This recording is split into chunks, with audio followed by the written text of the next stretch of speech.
Mais l'évangile, c'est une bonne nouvelle. C'est une bonne nouvelle. Et ce midi, je t'annonce, si tu as connu Jésus, si tu as connu Jésus, je voudrais t'annoncer ce midi que ta fin, ça ne sera pas la honte. Ça ne sera pas la honte. Ça ne sera pas des moqueries. Mais ta fin, c'est le témoignage. Ta fin, c'est la gloire de Dieu. Quand Jésus est arrivé, Jésus a trouvé qu'ils étaient tristes. Ils étaient tristes. Jésus dit, pourquoi parlez-vous tout en étant si triste? Ils ont commencé à parler à Jésus en étant tristes. Ils savent quand on parle de Jésus, c'est ça qu'on appelle l'évangile. L'évangile n'est pas une triste nouvelle. L'évangile, c'est une bonne nouvelle. Moi, quand je prêche, je suis détendu. Je souris. Je suis dans la joie car j'annonce la bonne nouvelle. Écoutez, dans le temps, d'où vient le mot évangile?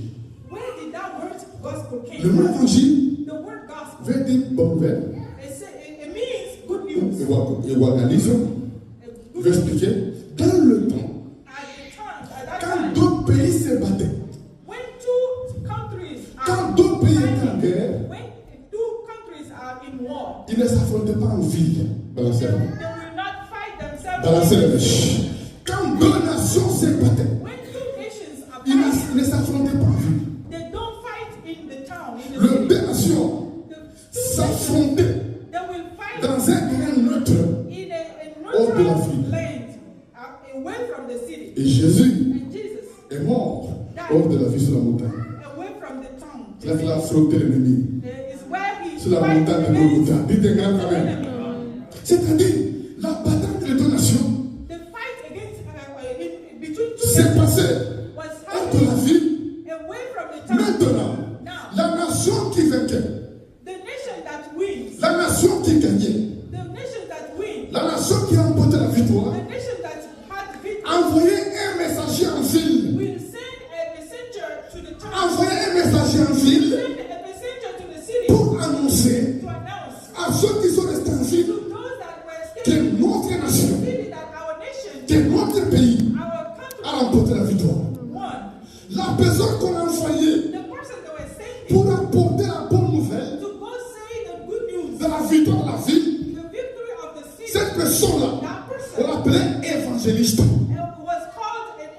C'est-à-dire celui qui apporte la bonne nouvelle de la victoire. Dans le mot évangile, veut dire bonne nouvelle. Bonne nouvelle.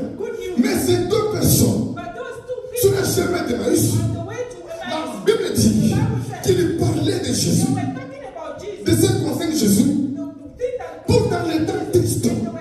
Tout dans les temps tristes.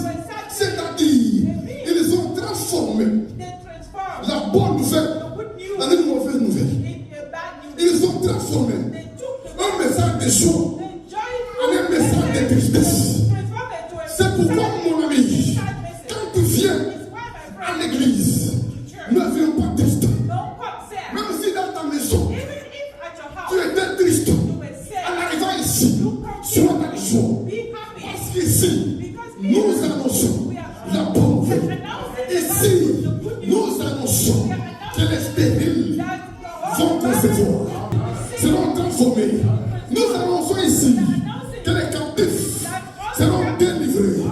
Nous annonçons ici, quel que soit le temps, compris des combats, quel que soit le temps, compris des problèmes, quand tu viens à Jésus, il y a la solution. Il y a la solution. L'évangile n'est pas une mauvaise nouvelle. Mais l'évangile, c'est une bonne nouvelle. C'est une bonne nouvelle. Et ce midi, je t'annonce, si tu as connu Jésus, si tu as connu Jésus, je voudrais t'annoncer ce midi que ta fin, ça ne sera pas la honte. Ça ne sera pas la honte. Ça ne sera pas des moqueries. Mais ta fin, c'est le témoignage. Ta fin, c'est la gloire de Dieu. Écoutez, mes amis, il parlait de Jésus tout en étant triste. Je vais te dire en ce jour, ne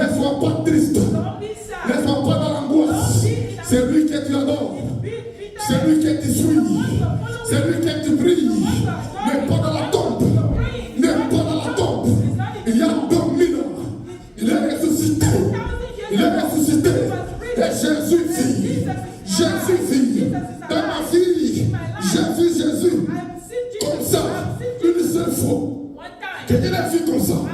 Mais des milliers de fois. Je l'ai vu par ce qu'il a fait dans la vie des gens. Dans la vie des gens. Il le fera dans ta vie. Il le fera dans ta maison. Il le fera dans ton corps. Il le fera dans ta santé. Dans le nom de Jésus. Parce que Jésus n'est pas mort. Parce que Jésus n'est pas dans la tombe.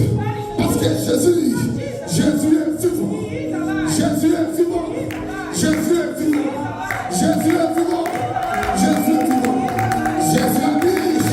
Jésus a dit. Allez par tout le monde. Allez par tout le monde. Annoncez l'évangile. Annoncez la bonne nouvelle à la création. Et ça veut dire